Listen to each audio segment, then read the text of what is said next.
Study. जैसा कि आप सभी बच्चों को पता है कि क्लास 12th और 10th का परीक्षा बहुत ही नज़दीक आ चुका है और हम आप लोगों का ज़्यादा समय बर्बाद ना करते हुए मात्र 15 दिन का क्रैश कोर्स ऑन कर रहे हैं। अगर आप इसको अच्छी तरीके से पढ़ते हैं, जो मैं नोट्स यहाँ पे डालूँगा यूट्यूब पे अपने, तो मैं 70% प्लस की गारंटी लेता हूँ। और आपको सबसे बेस्ट चीज़ ये है कि यहाँ पे आपको हिंदी और अंग्रेज़ी दोनों माध्यम यानी दोनों मीडियम के बच्चे यहाँ अच्छे से अपनी स्टडी कर सकते हैं। तो आप लोग देर ना करते हुए चलिए शुरू करते हैं क्वेश्चन। पहला क्वेश्चन है जैसा कि व्हाट इज़ सॉल्यूशन, विलियन क्या है। तो इसका आंसर हो जाएगा a homogeneous mixture of two or more pure substance and their use and importance depends on their organization is called solution. यानी दो या दो से अधिक शुद्ध पदार्थ का समांगी मिश्रण विलियन कहलाता है। अब ऐसा भी नहीं हो कि जहर का मिलाइए तो वो सॉल्यूशन बन गया, नहीं। ऐसा चीज़ जो आपका शुद्ध हो, अच्छा हो और जिससे कुछ नया चीज़ का निर्माण हो, किसी चीज़ को मिक्स करना, ये सॉल्यूशन यानी कि विलियन कहलाता है। इसका जैसे कि एग्जांपल है सच एज ब्रास, है ना, mixture of zinc and nickel. यानी पीतल का जो मिश्रण होता है पीतल के अंदर, वो होता है जिंक और निकेल का मिश्रण होता है। तो आप देख सकते हैं इजीली। उसका दूसरा एग्जांपल है German silver, copper zinc and nickel mixture होता है। अगला है ब्रोंज। इस तरह से अलग अलग इसके जो हैं एग्जांपल्स दे सकते हैं आप। अब देखिए इसका घटक क्या है यानी कंपोनेंट क्या है। The substance that make up a solution are called components. विलियन बनाने वाले पदार्थ को घटक कहते हैं। आपको पता है इसके अंदर में कोई भी विलियन बनाने के लिए हमें एक तो सॉल्वेंट और सॉल्यूट दोनों का ज़रूरत पड़ता है, यानी कि विलायक और विलेय का। तो इसमें आप जितना कंपोनेंट डालेंगे उसमें वो आपको घटक कहलाता है। जस्ट लाइक एक शरबत हमने बनाया तो उसमें चीनी डाला, नमक डाला और पानी डाला है, उसके साथ साथ आपने कुछ जितना भी चीज़ आप डाल रहे हैं। तो यहाँ पे हमने मान लिया कि शरबत के अंदर पानी, नमक, चीनी और नींबू डाला, तो 4 घटक हो गए। इसमें एक शरबत, एक नींबू, एक पानी और एक चीनी। तो इस तरह से 4 घटक हो गए। तो ये कहलाता है कंपोनेंट, ठीक है। तो एक सॉल्यूशन के अंदर बनाया गया जो भी चीज़ को मिक्स किया जाता है, जितने भी पदार्थ को, वो सभी क्या कहलाते हैं, कंपोनेंट कहलाते हैं। Depending on the number these components that make up the solution is called binary, ternary and quaternary solution. यानी कि इसको जो है सॉल्यूशन को 3 भाग में बांटा गया है। पहला है बाइनरी सॉल्यूशन, जिसको हम लोग हिंदी में कहते हैं समांगी मिश्रण। तो it's a homogeneous mixture of two substance, यानी यह 2 पदार्थों का समांगी मिश्रण है, जिसमें 2 पदार्थ मिलकर के किसी एक सॉल्यूशन का निर्माण करेंगे, किसी एक विलियन का निर्माण करेंगे, तो वो कहलाता है बाइनरी सॉल्यूशन। इसी तरह से अगर 3 घटक मिलकर के किसी एक सॉल्यूशन का निर्माण करेंगे, यानी it is a homogeneous mixture of 3 components, it is called ternary solution. यानी अगर 3 चीज़ मिलकर के एक सॉल्यूशन का निर्माण करेंगे तो वो क्या कहलाएंगे, टर्नरी सॉल्यूशन, यानी कि त्रिअंगी विलियन। उसी तरह से चतुरंगी विलियन क्या होता है, it is a homogeneous mixture of 4 components. अब जितने कंपोनेंट्स आप मिश्रण करते जाइएगा वैसा वैसा उसका नाम बढ़ता हुआ जाएगा। अब आते हैं विलायक क्या होता है। तो हमने बताया था कि एक सॉल्यूशन के अंदर में 2 चीज़ की बहुत ज़रूरत होती है, एक विलायक और एक विलेय।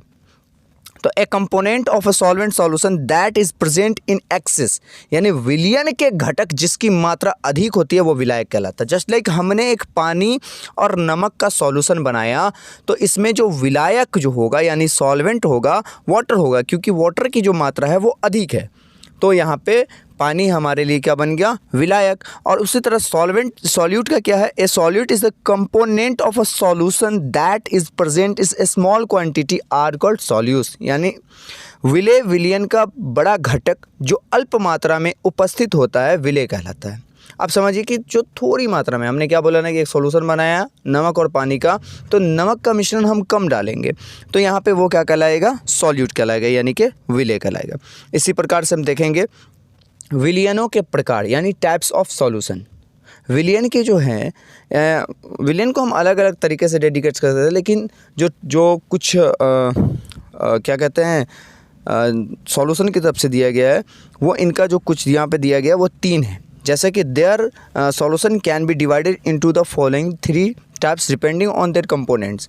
विलियन को उनके अवयवों के आधार पर निम्नलिखित 3 प्रकार में बांटा जा सकता है। पहला जो है आपको यहाँ पे देखने को मिल रहा है गॉसियस सॉल्यूशन, जिसको हम लोग बोलते हैं गैसीय विलयन। The solution in which the solvent is gaseous state is called gaseous solution, यानी विलयन जिसमें विलायक गैसीय अवस्था में होता है गैसीय विलयन कहलाता है।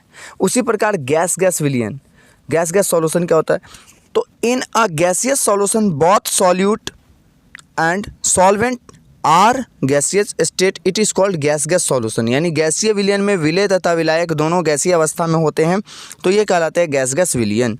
जैसा कि एग्जांपल में दिया हुआ है mixture of oxygen and nitrogen gas, जब इन दोनों गैस का जो मिश्रण होता है एक सॉल्यूशन बनता है तो ये गैसीय सॉल्यूशन का एक उदाहरण है। इसी प्रकार से दूसरा है गैस द्रव्य विलयन, यानी gas liquid solution. In a gaseous solution the solution is liquid state and the solvent in the space state it is called liquid gas, यानी गैसीय विलयन में विलेय गर्भावस्था में तथा विलायक गैसीय अवस्था में हो तो उसे हम लोग कहते हैं गैसीय विलयन। जैसे कि यहाँ दिया हुआ है क्लोरोफॉर्म और nitrogen gas solution it contain solution is called nitrogen gas solvent, यानी क्या बोला, इसमें गैस भी हो और द्रव्य भी हो, यानी गैस एंड लिक्विड दोनों का जब मिश्रण होगा तो उसको हम लोग बोलेंगे गैस लिक्विड सॉल्यूशन। और उसी प्रकार से अगला है गैस ठोस सॉल्यूशन, यानी गैस के साथ सॉलिड का सॉल्यूशन। तो in a gaseous solution the solute is in the solid state and the solvent in the gaseous state it is called liquid gas solution, यानी गैसीय विलयन में विलेय ठोस अवस्था में तथा विलायक गैसीय अवस्था में हो उसे गैसीय विलयन कहते हैं। तो यहाँ पे बहुत ही आसान आपको एग्जांपल दिया गया है, जैसे क्या है यहाँ पे कपूर का नाइट्रोजन गैस में विलयन। तो जब ठोस का गैस के साथ हम मिश्रण करते हैं तो वो कहलाता है गैस सॉलिड सॉल्यूशन। अब इसके जो है दूसरे होते हैं फ्लूइड सॉल्यूशन यानी द्रव्य विलयन, तीसरा होता है सॉलिड सॉल्यूशन। तो इस तरह से आप यहाँ पे इजीली तैयारी कर सकते हैं और बहुत ही कम समय में आपको जो है पूरा का पूरा सिलेबस आपको जो है जितना भी इम्पोर्टेंट टॉपिक है सभी को पढ़ाया जाएगा। इसलिए प्लीज़ अगर आप लोग को अच्छा लगे तो मेरे चैनल को सब्सक्राइब कीजिए और शेयर कीजिए ताकि सभी बच्चों का हेल्प हो सके। और अगर हमसे पहली बार है तो थोड़ा बहुत अगर कहीं पे मिस्टेक या कोई गलती हो गई हो तो प्लीज़ उसे आप माफ़ कीजिएगा। बस हम यही चाहेंगे कि जो नोट्स आपको मिल रहा है आप इसको अच्छी तरीके से तैयार करते जाएं और याद करते ही चले जाएं, क्योंकि समय बहुत कम है। हमने आपका ज़्यादा समय बर्बाद ना करते हुए मात्र 15 दिन का ही बैच शुरू किया है और आपको कहीं भी कुछ भी ध्यान देने का ज़रूरत नहीं है। जो आपको पढ़ाया जा रहा है बस उसको पढ़िए अच्छे से, आपका बोर्ड में अच्छा मार्क्स उठेगा। Thank you so much.